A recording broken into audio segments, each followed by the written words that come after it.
Important किस लिए? क्योंकि मैं आप लोगों को यहां पर चीफ मिनिस्टर की पावर बताने वाला हूं। गवर्नर जो है एक तरीके से राज्य का मुखिया होता है, यानी कि उसके नाम पर काम किए जाते हैं।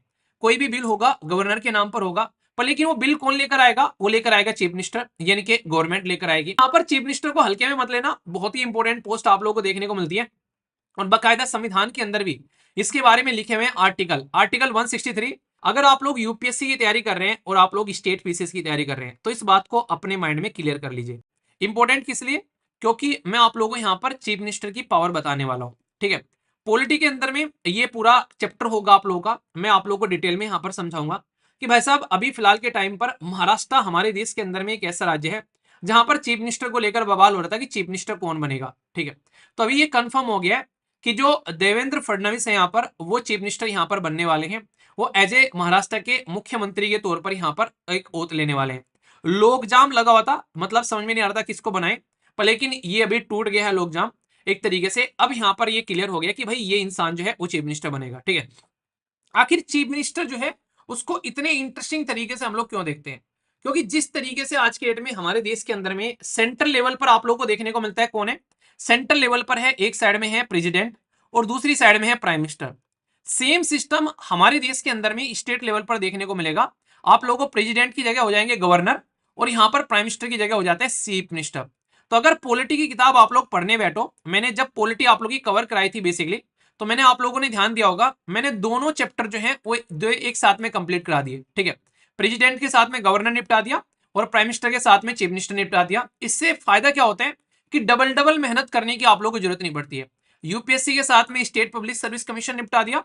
तो इस तरीके से अगर आप लोग पढ़ोगे ना तो आप लोग को ये रहेगा कि सही तरीके से आप लोग चीजों को लेकर चल पाओगे। ठीक है, तो इसलिए यहां पर समझना, जो टर्म्स में बताने जा रहा हूं इन टर्म्स पर आप लोग ध्यान देना थोड़ा सा। गवर्नर जो है एक तरीके से राज्य का मुखिया होता है, यानी कि उसके नाम पर काम किए जाते हैं। कोई भी बिल होगा गवर्नर के नाम पर होगा, पर लेकिन वो बिल कौन लेकर आएगा? वो लेकर आएगा चीफ मिनिस्टर, यानी कि गवर्नमेंट लेकर आएगी। तो नाम किसके होगा? गवर्नर के होगा। तो यहां पर इसीलिए नॉमिनल एग्जीक्यूटिव बोला जाता है, यानी कि गवर्नर को ऐसे समझो कि घर में दादाजी है। ठीक है, और यहां पर जो चीफ मिनिस्टर है वो घर में फादर साहब है यहाँ पर। तो यानी कि दादाजी जो है उनसे पूछा जाता है, पर लेकिन ऐसा नहीं कि भाई साहब दादाजी ही सारे डिसीजन लेते हैं। दादाजी को बता दिया था कि ऐसा कुछ होने वाला है, दादाजी वैसे रोकते नहीं है, वो कहते हैं ठीक है यार बड़े हो गए अब तो कर लो अपने आप जो करना है। ठीक है, तो कंडीशन समझ सकते हैं। इसलिए यहां पर नॉमिनल एग्जीक्यूटिव के लिए वर्ड यूज किया है डी जूरे ऑथोरिटी। तो ये शब्द याद रखना, ये कई बार मैच करने के लिए आ जाता है। डी जूरे ऑथोरिटी जो है यहाँ पर ये नॉमिनल एग्जीक्यूटिव आप लोग बोल सकते हो। और डी फैक्टो, फैक्टो मतलब रियलिटी में फैक्ट है कि ये इंसान जो है ये पावरफुल है। ठीक है, तो यहां पर जो ये बोलते हैं basically head of the state, यानी कि मुखिया है स्टेट की जो गवर्नमेंट है उसके। ठीक है, यानी कि एक तरीके से स्टेट के मुखिया कौन है? वो है गवर्नर। पर लेकिन स्टेट के अंदर में जो सरकार बन रही है उसके मुखिया कौन है? सरकार के मुखिया वो है चीफ मिनिस्टर। ये कैसे बनते हैं भाई? हम लोग वोट देकर चुनते हैं? नहीं, हम लोग वोट देकर नहीं चुनते हैं।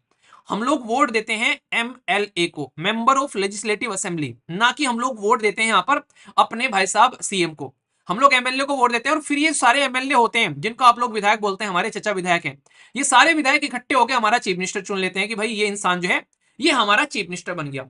तो ये पॉइंट आप लोग यहाँ पर ध्यान रखेगा।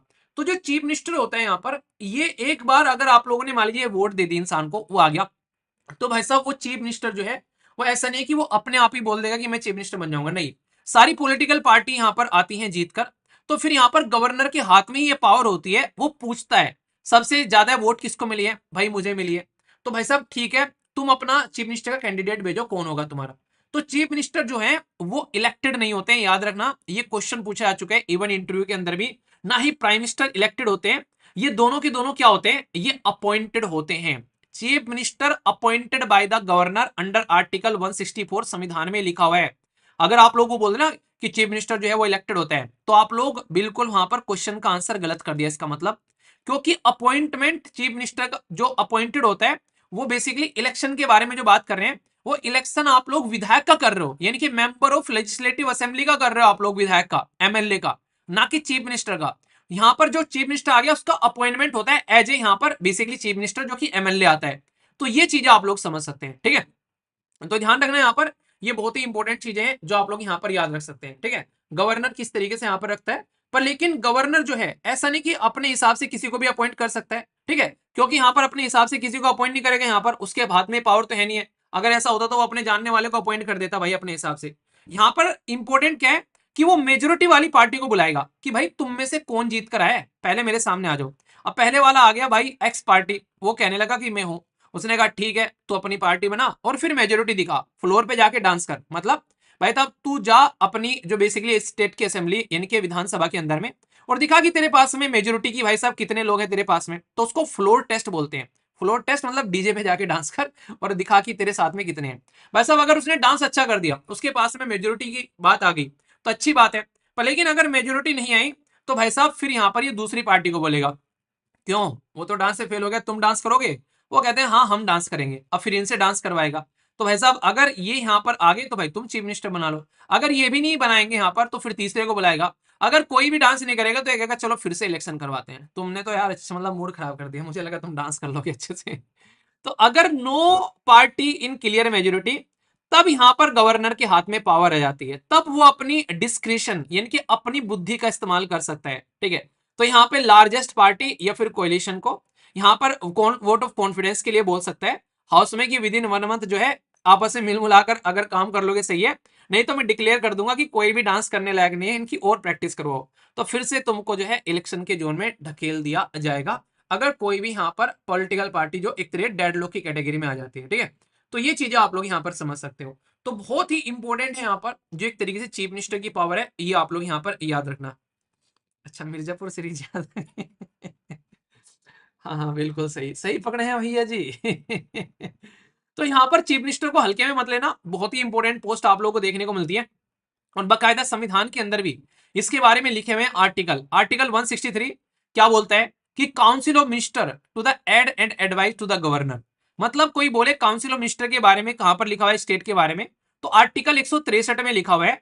और किस लिए होती है काउंसिल ऑफ मिनिस्टर ये भी लिख रखा है बाकायदा उन्होंने, ताकि कल को ये बोले कि काउंसिल ऑफ मिनिस्टर हम लोग को लेकर ही नहीं आनी है। तो यहां पर काउंसिल ऑफ मिनिस्टर को इसलिए रखा जाता है ताकि गवर्नर को एडवाइस किया जा सके। मतलब सारे काम गवर्नर के नाम पर ही हो रहे हैं ना, उसको बताए काम करोगे तो कैसे काम चलेगा। ठीक है, और दूसरे कई सारे और भी प्रोविजन है जिसे आर्टिकल 164 मैंने अभी आप लोगों को बताया ये। ठीक है, तो इसी के साथ में आर्टिकल 166 है जिसमें कैसे काम करेगी स्टेट गवर्नमेंट उसके बारे में है यहाँ पर। आर्टिकल 167 जो है किस तरीके से चीफ मिनिस्टर जो है वो अपना काम करेगा और साथ ही साथ में गवर्नर को इन्फॉर्म भी करेगा। ऐसा नहीं कि बम फोड़ दे जाकर कि भाई साहब ये हो गया पता ही नहीं है गवर्नर को क्या हो गया, तो उसके नाम पर काम हो रहे हैं तो घर पे बता देना चाहिए। ठीक है, तो ये चीजें आप लोगों के बारे में आप लोगों को यहाँ पर याद रखनी है इसके बारे में। तो बेसिकली गवर्नर के काम क्या होते हैं, कई बार फंक्शन पूछ ले आते हैं। तो सबसे पहले तो यही है कि भाई साहब काउंसिल ऑफ मिनिस्टर को बांध के रखना क्योंकि भाग ना जाए। क्योंकि आया राम गया राम वाला फंक्शन बड़ा मस्त है यहाँ पर कि आज यहाँ तो कल कहीं नहीं, एक तरीके से एक दिन में एक इंसान ने कई बार पार्टी बदल डाली भाई साहब। तो तू पैसे देगा तेरे साइड में, वो पैसे देगा, उन्होंने कहा मैं तुझे 1 करोड़ रुपए दूंगा, ठीक है तेरी साइड में आ गए। उसने कहा मैं तुझे 1.5 करोड़ रुपए दूंगा, ठीक है तेरी साइड में आ गए। तो ऐसी हरकतें भी करते हुए नजर आते हैं। इसी तरीके से यहाँ पर इसको रोकने के लिए एंटी डिफेक्शन लॉ हमारे देश के अंदर में लेकर आया गया था। तो ये चीजें आप लोग यहाँ पर समझ सकते हैं। तो चीफ मिनिस्टर की बहुत सारी फंक्शन जैसे अदर रेस्पॉन्सिबिलिटी में अगर बोलो कि हाँ भाई साहब गवर्नर के साथ में रिलेशन बनाना है, सीए बनाना है, असेंबली में रिलेशन बना के रखना है सबका। अदर फंक्शन में क्या करे भाई, स्टेट प्लानिंग बोर्ड का मुखिया जो है वो यहाँ पर कौन होता है, चीफ मिनिस्टर होता है। इंटर स्टेट काउंसिल की जब मीटिंग होती है यहाँ पर चीफ मिनिस्टर वहां पर जाकर रिप्रेजेंटेटिव होते हैं। ठीक है, इसी के साथ में स्टेट गवर्नमेंट के अंदर में कुछ भी गड़बड़ हो गई है तो भाई साहब चीफ मिनिस्टर जो है वो आकर उसको मैनेज करेगा। तो क्राइसिस मैनेजर इन चीफ आप लोगों को देखने को मिलेंगे यहाँ पर। ठीक है, तो ये चीजें समझ सकते हैं। सारी जो सर्विस होती है उसका पॉलिटिकल हेड होता है चीफ मिनिस्टर। तो ये चीजें आप लोग यहाँ पर याद रखते हैं। ठीक है, तो इसलिए चीजों को अच्छे से समझ के चलिए तो आप लोग चीजें जो है वो याद रख पाएंगे। अब एक इंटरेस्टिंग बात मैं आप लोगों को बताऊं, कई सारे बच्चे इस चीज को ध्यान में रखिएगा आप लोग यहाँ पर। अगर आप लोग यूपीएससी की तैयारी कर रहे हैं और आप लोग स्टेट पीसीएस की तैयारी कर रहे हैं तो इस बात को अपने माइंड में क्लियर कर लीजिए। ठीक है, एक बच्चा कह रहा है कि सर इतनी डिटेल में चीजों को पढ़ाने की क्या जरूरत है। ठीक है, आप लोग अगर यूपीएससी की तैयारी कर रहे हैं या फिर आप लोग स्टेट पब्लिक सर्विस कमीशन की तैयारी कर रहे हैं तो डिफरेंस क्या होता है। ठीक है, जैसे आप लोगों से पूछे, जैसे कि मैं इंटरेस्टिंग क्वेश्चन बताता हूं, आप लोगों से पूछे कि आज की डेट में यहां पर एक तरीके से जैसे आप लोगों ने क्वेश्चन ये ऐसा है कि आरबीआई के बारे में बात करते हैं। आरबीआई क्या है, रिजर्व बैंक ऑफ इंडिया। ठीक है, तो आरबीआई जो है वो बैंकर ऑफ द बैंक है, यानी कि हमारे देश के आदमी में बैंकर ऑफ द बैंक यानी कि बैंक के पापा है। अब स्टेट पीसीएस में क्वेश्चन क्या बनेगा कि भाई कौन सा बैंक जो है जिसको बैंकर ऑफ द बैंक बोलते हैं, तो यहाँ पर आप लोग को ऑप्शन दे देंगे कि भाई आरबीआई है, यहाँ पर स्टेट बैंक ऑफ इंडिया है, या फिर यहाँ पर किसी और का नाम दे देंगे इस तरीके से। तो 4 ऑप्शन आप लोगों के पास में दे देंगे। तो ये हो गया किसका क्वेश्चन, स्टेट पीसीएस का या फिर वनडे टाइप एग्जाम का क्वेश्चन। अब यूपीएससी क्या बोलेगा, उसको पता है कि तुम ये फैक्ट रट कर आए हो कि भाई आरबीआई जो है वो इस तरीके से है, तो पता है क्या करेगा, वो ये स्टेटमेंट अपने आप ही लिख देगा, तुम्हारी टेंशन ही खत्म कर देगा कि भाई रिजर्व बैंक ऑफ इंडिया जो है वो बैंकर्स ऑफ द बैंक है। तो ये स्टेटमेंट उसने अपने आप लिख दी। अब फिर कहेगा ये बताओ ऐसा क्यों है। समझ रहे हैं आप लोग मतलब ये बिल्कुल ऐसे ही है कि भाई साहब पानीपत की लड़ाई के बारे में पूछ लिया, स्टेट पीसेस की कहां कहां पानीपत की लड़ाई हुई है उसको मैच कर लिया, यहाँ पर कौन कब कब हुई है, यहाँ पर किस किस के बीच में हुई है, ये मैच कर लिया। अब यूपीएससी क्या पूछेगा कि पानीपत की लड़ाई ही यहाँ पर ही क्यों हुई है जाकर। तो यहाँ पर आप लोगों से इस तरीके से क्वेश्चन पूछे जाते हैं, ये चीजें याद रखना। इसलिए यूपीएससी का पेपर मुझे सबसे बेस्ट लगता है, क्योंकि वहां पर रट्टाफिकेशन जो है वो आप लोगों का लगभग 10 से 15% होता है, मतलब वो भी याद रखने वाले फैक्ट्स रहते हैं।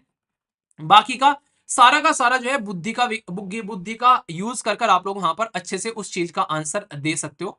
मतलब इसीलिए मुझे अक्सर जो है, मतलब जब यूपीएससी कोई भी एग्जाम देता हूँ तो मुझे इसीलिए मजा आता था। मतलब मुझे लगता था कि अब चीजें याद नहीं करनी है, आराम से पेपर खोल के देखो।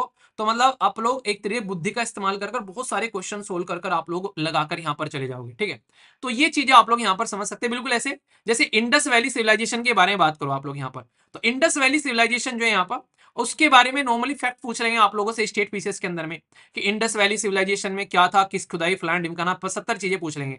अब यहाँ पर ये पूछते हैं कि इंडस वैली सिविलाइजेशन के अंदर में जो भाई साहब सिस्टम यूज किया जाता था, वो सिस्टम जो है आज की डेट में जो है हम लोग मॉडर्न इंडिया के अंदर में कैसे इस्तेमाल कर सकते हैं और उसका कैसे फायदा है। ये हिस्ट्री क्वेश्चन है मेंस के अंदर का।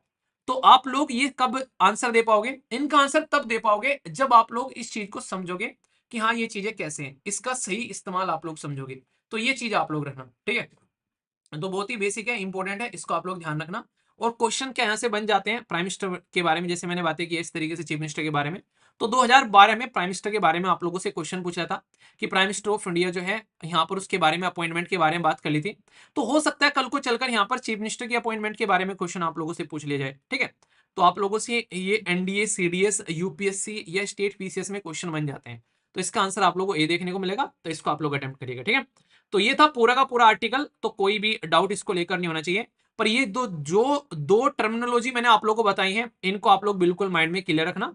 इसको लेकर अगर कंफ्यूजन हुआ तो फिर भाई आप लोगों की दिक्कत है, आप लोग टॉपिक को ना समझना चाह रहे हो। मैक्सिमम लोग जो है चीजों को रट के चले जाते हैं, जरा सा प्रेशर आएगा तो छुई मुई हो जाएगी, दिमाग में से चीजें निकल जाएंगी। फिर ये कहेंगे यार चीजें पढ़ी तो थी पर यार याद नहीं आई उस टाइम पर। बेटा पढ़ी थी, समझी नहीं थी, अगर समझ ले तो याद आ जाती।